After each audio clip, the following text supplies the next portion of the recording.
Welcome to Bind EduTech, and this is a continued class in which we are discussing some questions from subjective questions from the chapter Should Wizard Hit Mommy। इस chapter से हम लोग कुछ subjective questions और उसके solved answers discuss कर रहे हैं। अब मैंने ये सब्जेक्टिव वर्ड यूज़ किया जब ये शुरुआत में जो मैंने लिखा है इन क्वेश्चन आंसर्स के बारे में, तो देखो मैंने शॉर्ट आंसर टाइप क्वेश्चंस लिखा है, ठीक है। लेकिन हर क्वेश्चन को डिस्कस करते वक्त मैंने बताया है आपको कि सेम क्वेश्चन किसी और तरीके से ज़्यादा नंबर या कम नंबर का किसी का भी आ सकता है। मतलब जो हम 2 नंबर का बता रहे हैं वही क्वेश्चन हो सकता है तुम्हारा 6 नंबर में आ जाए, सेम क्वेश्चन। तो उसमें क्या करना है स्टूडेंट्स को, और वो कौन स्टूडेंट कर पाएंगे, कैसे कर पाएंगे, वो मैं बताते गया हूँ हर क्वेश्चन में। अगर क्वेश्चन का लेंथ मेरा 5-6 मार्क्स का था ये वाला, ठीक है, तो ये 5-6 नंबर के क्वेश्चन का लेंथ का मैंने आंसर दिया। और अगर यही क्वेश्चन तुमको 2 नंबर का दे दे तो मैंने इसको बताते हुए डिस्कस करते समय मैंने आपको बताया है कि उसमें क्या करना है और वो कौन लोग कर सकते हैं, कौन स्टूडेंट्स कर सकते हैं और कौन स्टूडेंट्स नहीं कर सकते हैं, क्यों नहीं कर सकते हैं, और अगर करना चाहते हैं तो कैसे कर सकते हैं। ये सारा बात, ये जो सजेशंस होते हैं, जो मेरा एक्सपीरियंस है टीचिंग का और कॉपी इवैल्यूएशन का, तो उस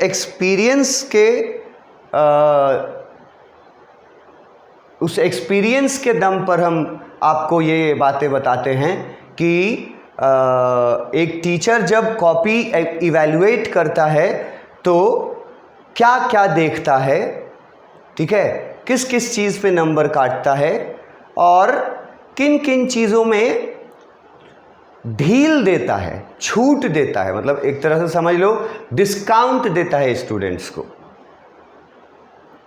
जैसे झारखंड एकेडमिक काउंसिल के, अगर Jharkhand academic council, Jharkhand board से कोई स्टूडेंट क्लास 12th का एग्ज़ामिनेशन दे रहा है, झारखंड एकेडमिक काउंसिल से अगर दे रहा है, तो इंग्लिश सब्जेक्ट में जब उसका कॉपी करेक्शन होगा ना, तो टीचर को पता है ऑलरेडी कि झारखंड में ज़्यादातर बच्चे मतलब एक बड़ा ग्रुप उन बच्चों का है जो नॉन इंग्लिश बैकग्राउंड से आते हैं, मतलब जो गवर्नमेंट स्कूल्स में पढ़े हैं, क्लास 10 तक अपने गांव में पढ़े हैं, गवर्नमेंट स्कूल में पढ़े हैं, उनकी संख्या ज़्यादा होती है।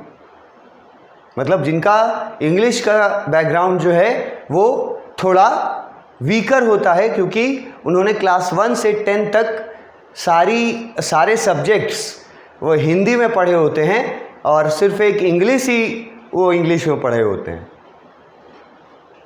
तो उन स्टूडेंट्स के लिए मैंने बताया था कि अगर तुम्हारे पास जानकारी है आंसर का और प्रॉब्लम लैंग्वेज करता है, लैंग्वेज कि हम जानते हैं कि ये हुआ था, लेकिन लिखें कैसे, अंग्रेज़ी में लिखने में हम कमज़ोर हैं, उनके लिए मैं ये बता रहा हूँ कि स्पेशली झारखंड एकेडमिक काउंसिल का, बोर्ड का, जब 12th का कॉपी करेक्शन होता है इंग्लिश कोर का, तो टीचर्स जो हैं वो कॉपी इवैल्यूएशन करते वक्त डिस्काउंट देते हैं बच्चों को grammatical errors, minor grammatical errors में।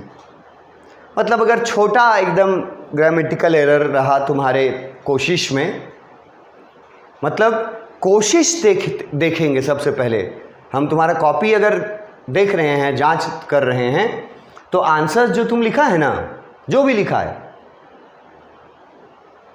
उसमें हम ये उसको पढ़ करके हम ये इवैल्यूएट करने की कोशिश करेंगे कि तुम कितना बताने का कोशिश किया है, बता पाया या नहीं, या अच्छे ढंग से नहीं बता पाया, तुम टूटे फूटे ढंग से बता भी अगर पाया तो ये पॉजिटिव बात है। नहीं बताने के मुकाबले नहीं लिखे, कुछ नहीं लिखे क्योंकि अंग्रेज़ी में कमज़ोर हैं। और एक चैप्टर एक पेज सर बोलते हैं अंग्रेज़ी में लिखो आंसर, तो हम कैसे लिखेंगे? हम तो 3-4 लाइन लिखते लिखते, 5 लाइन लिखते लिखते मेरा एबिलिटी जो है वो ख़त्म हो जाएगा। वैसे बैकग्राउंड के बच्चों के लिए स्पेशली मैंने ये सजेशन दिया है कि अगर आप एक्सप्लेनेशन वीडियोस देखे हैं, कहानी अपने लैंग्वेज में, आपके लैंग्वेज में, आपके दिमाग में अगर अच्छे से घुसा हुआ है, कितने अच्छे से घुसा हुआ है इसका एग्जाम्पल भी मैंने दिया है। उतने अच्छे से कहानी को आपके दिमाग में रहना चाहिए जितने अच्छे से आपके दिमाग में आपका खुद का नाम, आपके पिताजी का नाम, आपके भाइयों का नाम या माताजी का नाम, ये जो नाम, दोस्तों का नाम। अगर तुमसे कोई पूछ लेता है कि तुम्हारे फादर का नाम क्या है, तो तुम नाम बताते वक्त हिचकते नहीं ना हो, क्योंकि वो चीज़ तुम्हारा माइंड में फिट है, हिचकिचाहट नहीं होती है। तो उसी तरह माइंड में अगर स्टोरी का एक एक बात, एक एक घटना अगर माइंड में फिक्स हो जाए ना तुम्हारा, तो फिर क्या करना है कि ग्रामेटिकल मिस्टेक्स को नज़रअंदाज करना है आपको। और आप जिस लेवल के हैं, गलत स्पेलिंग भी अगर आप लिखते हैं, लेकिन टीचर को दिखना चाहिए कि इसने लिखने का कोशिश किया है, भले स्पेलिंग मिस्टेक है, भले ग्रामेटिकल थोड़ा एरर है, लेकिन कोशिश किया है, मतलब उसके बारे में वो जानता है। तो टीचर यहाँ पर उस कोशिश का जो एफर्ट आप लगाएंगे ना, उसका मार्क्स आपको मिलेगा, जो आपके भलाई के लिए होगा। न लिखने से बेहतर है कि टूटे फूटे भाषा में जो भी आपका लेवल है उसी लेवल में लिखिए। क्या होगा? ग्रामेटिकल मिस्टेक्स, चलो माफ़ है। क्या होगा? स्पेलिंग मिस्टेक्स, चलो माफ़ है। ठीक है, माफ़ है मतलब कहने का मेरा ये नहीं है कि पूरा माफ़ है। माफ़ करने का मतलब ये है कि कंसिडरेबल है। मान लो कि एक एग्जाम्पल लें, ठीक है, कि ये इस आंसर में जो है हमारे सामने, इसमें ना तुम अगर रॉजर स्कंक्स, ये जो एपोस्ट्रॉफी एस अगर लगा हुआ है, तुम अगर थोड़े कमज़ोर हो, वीक बैकग्राउंड के हो इंग्लिश में, तो अगर तुम ये एपोस्ट्रॉफी एस नहीं लगा पाएगा, इसको हम बोलेंगे माइनर एरर कंसिडर करेंगे एज अ टीचर, और इसका ज़्यादा मार्क्स नहीं काटेंगे। मार्क्स तो कटेगा पर ज़्यादा नहीं कटेंगे, क्योंकि तुमने लिखने का कोशिश तो किया है ना, ये नहीं है कि खाली छोड़ दिया। अब जैसे सबसे आसानी से देखो, ये स्मेल वर्ड, ठीक है, तो वो स्मेल वर्ड में अगर आपका स्मेल के जगह जो उसका ग्रामेटिकल है, वहाँ मान लो तुम स्मेल्ड के जगह स्मेल लिख देते हो, ईडी नहीं लिखते हो, अपने पुअर बैकग्राउंड के अनुसार, आपको उतना सेंटेंस का ग्रामेटिकल नहीं पता है तो तुम ईडी नहीं लिखते हो, वहाँ स्मेल लिखते हो, लेकिन लिखते हो। और उसके बाद ऑफुल के बारे में बताया था कि जो नहीं लिख पाएंगे वो गलत स्पेलिंग मत लिखना, उसके जगह लिखना वेरी बैड स्मेल। तो स्मेल्ड के जगह अगर आप स्मेल वर्ड लिखे हैं जो गलत है ग्रामेटिकली, लेकिन आपने जो कोशिश किया है लिखने का उसका आपको पॉजिटिव इफ़ेक्ट इवैल्यूएशन करने वाले टीचर के दिमाग पे पड़ता है और उससे वो लोग मार्क्स जो देते हैं वो ये सोच करके देते हैं, ये सोच करके नहीं देते हैं कि आंसर कितना सही और कितना एकदम एक्यूरेट लिखा है। वहाँ पर वो ये भी सोचने लगते हैं कि इसको जानकारी थी आंसर के बारे में या नहीं थी। अगर वो ये ग्रुप में आपको डाल दिए कि इसको जानकारी नहीं थी तो फिर तुम्हारे नंबर वो देंगे नहीं। लेकिन आपको इस ग्रुप में आना है कि जानकारी थी मगर उसको एक्सप्रेस करने में, लिखने में लैंग्वेज का प्रॉब्लम है।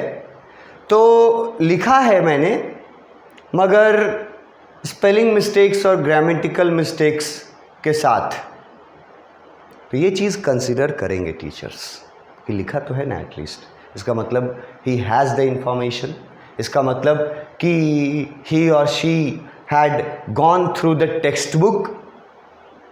उसको ये टीचर को, करेक्शन करने वाले टीचर को ये आपको अनुभव करा देना है, विश्वास दिला देना है कि आप कहानी जानते हैं।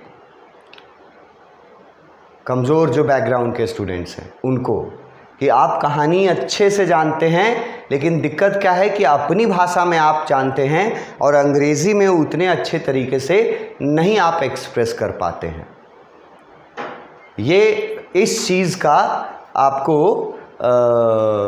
डिस्काउंट जो बोला जाता है, तो 100% डिस्काउंट तो नहीं मिलेगा कि गलत कितनों भी ग्रामेटिकल गलत कर दिया तो सब 100% डिस्काउंट दे दो, मार्क्स मत काटो, ऐसा तो नहीं होगा। लेकिन डिस्काउंट मिलेगा ज़रूर। तो जो भी मिलेगा वो तो प्लस पॉइंट हुआ ना, वो तो एक्स्ट्रा हुआ। जो अब आप छोड़ दीजिएगा या हार मान लीजिएगा उससे तो अच्छा ना होगा, जो होगा एक ग्रेड ऊपर ही जाएगा। तो कोशिश करनी चाहिए और कोशिश में आपका एफर्ट दिखना चाहिए टीचर को आंसर में। अगर वीक बैकग्राउंड से हैं तो भी कोई बात नहीं, कोशिश कीजिए। गलत स्पेलिंग्स होंगे, गलत ग्रामर होगा, लेकिन फिर भी कोशिश कीजिए, उस कोशिश का आपको मार्क्स मिलेगा। अब हम लोग को क्वेश्चन नंबर 7 शुरू करना है, ठीक है। लास्ट क्वेश्चन हम लोग 6 डिस्कस कर चुके थे, जिसमें रीड ऑफ एक वर्ड आया था, जिसके बारे में मैंने बताया था उस समय कि अगर ये वर्ड का मीनिंग आप नहीं जानते हैं और ये चैप्टर पढ़ने के बाद भी नहीं जानते हैं तो फिर आपने चैप्टर का, आपका पढ़ाई किसी काम का नहीं है। You don't deserve. Get rid of, ये पता होना चाहिए। छुटकारा पाना इसका मतलब होता है। अगर ये पता रहेगा तो तुम लिख लोगे आंसर, ठीक है। ये मैंने बता दिया है। और मैंने बोला था कि इसी को अगर ज़्यादा नंबर में पूछ दे तो कहाँ पे ऐड करना है और क्या क्या ऐड करना है, वो मैंने आपको पिछले वीडियो लेक्चर में बताया है। और एग्ज़ाम्पल दे करके, एक्सप्लेनेशन में ले जा करके बताया कि देखो ये सब ऐड करते जाएंगे तो ये आंसर बड़ा हो करके और 7 या 8 नंबर के लायक हो जाएगा। तो ये क्वेश्चन हम लोग हर तरह से डिस्कस कर चुके थे। क्वेश्चन नंबर 7, ठीक है, नया क्वेश्चन है। और ये क्वेश्चन को मैं एवरेज क्वेश्चन के मुकाबले से, एक होता है वेरी इजी क्वेश्चन, एक होता है इजी क्वेश्चन। उसके बाद आता है एवरेज क्वेश्चन, उसके बाद आता है लिटिल टफ, मतलब थोड़ा भारी। तो इस क्वेश्चन को जो है ना, क्वेश्चन नंबर 7 जो है ना, इसको हम ना एवरेज क्वेश्चन से एक स्टेज ऊपर रखेंगे। मतलब कि ये क्वेश्चन समझना, पहले सबसे पहले तो ये क्वेश्चन समझना सबसे बड़ा प्रॉब्लम है। इस क्वेश्चन को समझना, आंसर तो तब ना लिखोगे जब क्वेश्चन समझ में आएगा। क्वेश्चन समझना ही सबसे बड़ा प्रॉब्लम है। ये 7 नंबर जो क्वेश्चन दिख रहा है आपको यहाँ, तो इस क्वेश्चन को पहले समझा जाए, कोशिश हम करते हैं कि आपको इसका मतलब समझाएं। और आप क्या कीजिएगा, आप ध्यान से और मेरी बोले हुए बातों को याद रखिएगा कि क्या क्या हम बताए इस क्वेश्चन के बारे में, कि क्वेश्चन ये आ जाएगा तो कैसे समझोगे इसको। ये ऊपर ऊपर पढ़ लेने वाले स्टूडेंट्स के समझ से बाहर हो जाएगा। ये उनके काम आएगा जो ईमानदारी से पढ़ते हैं, टेक्स्ट से पढ़ते हैं, वर्ड बाय वर्ड पढ़ते हैं, उनके काम आएगा। और समझ में भी उन्हीं को आएगा जल्दी। क्वेश्चन पूछता है, do you think that Jack and Joe could identify with Roger Skunk as a victim of the hatred of other creatures। अब इस क्वेश्चन को समझने के लिए कौन कौन से वर्ड्स का मीनिंग पता होना चाहिए आपको, वो मैंने अंडरलाइन किया है।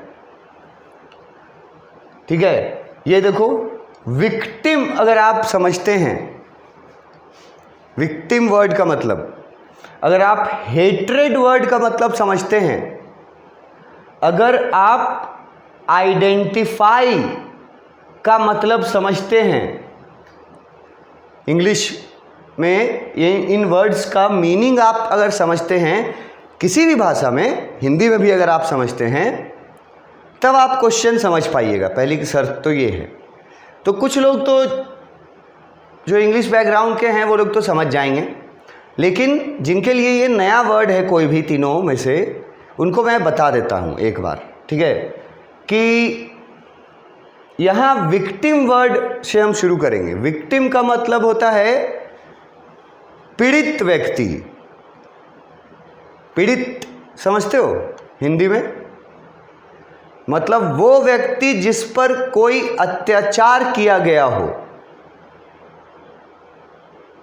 जिस पर अत्याचार हुआ है, उसको बोला जाता है विक्टिम। ठीक है, अत्याचार हुआ है मतलब कि वो अत्याचार का सामना किया है कभी न कभी, किसी न किसी तरह से, तो वो विक्टिम कहलाएगा। विक्टिम का ये मतलब है। और हेट्रेड तो आसान है। हेट्रेड हेट वर्ड से बना है, और हेट वर्ड का मतलब नफरत होता है, ये आसान है। अब अगर इसको मिलाएं हम, विक्टिम ऑफ द हेट्रेड, तब इसका मीनिंग निकलता है कि वो लोग जो अपने ज़िंदगी में, अपने लाइफ में, जो लोग कभी ना कभी शिकार हुए हैं, पीड़ित हुए हैं, शोषित हुए हैं, किस चीज़ का? नफरत का। किस चीज़ के विक्टिम हैं वो लोग? नफरत। जिन लोगों ने फेस किया है अपने लाइफ में, रियली लाइफ में नफरत फेस किया है, ये मतलब बनता है विक्टिम ऑफ हेट्रेड। ये अगर तुम ब्रॉड लेवल पे देखोगे तो ऐसे ढेरों एग्जाम्पल्स आपको मिलेंगे, ऐसे विक्टिम्स मिलेंगे, प्रताड़ित व्यक्ति जिनके साथ कुछ न कुछ अत्याचार, ठीक है, कुछ न कुछ शोषण हुआ है, नाइंसाफ़ी हुई है जिसके साथ, उस व्यक्ति को विक्टिम बोलते हैं।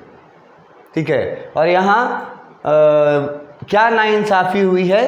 तो नफ़रत, लोग जो नफ़रत का सामना किए हैं, किनका? अदर क्रिएचर्स का, मतलब अपने ही ग्रुप के दूसरे क्रिएचर्स का नफ़रत का शिकार जो लोग हुए हैं, उनको बताया गया victim of the hatred of other creatures. और क्वेश्चन में पूछा गया कि जैक और उसकी बेटी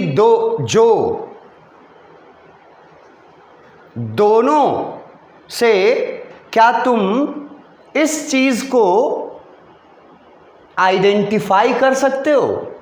और आइडेंटिफाई करने का मतलब है रिलेट कर सकते हो जैक से और जो से, जो इनका लाइफ था, क्या ये भी कभी विक्टिम ऑफ द हेट्रेड, ये भी कभी शिकार बने हैं, कभी पीड़ित हुए हैं, शोषित हुए हैं? बाकी क्रिएचर्स के नफ़रत का सामना क्या जैक और जो ने किया है? ये सवाल आपसे पूछा है। तो इसका आंसर जो मैंने तैयार किया है वो आंसर लगभग 3 नंबर 4 नंबर तक को सेटिस्फाई कर देगा। ठीक है, तो पहले ये आंसर पढ़ेंगे और उसके बाद फिर इससे ज़्यादा नंबर का पूछ दिया तो क्या करना होगा ये डिस्कस करेंगे। Thank you.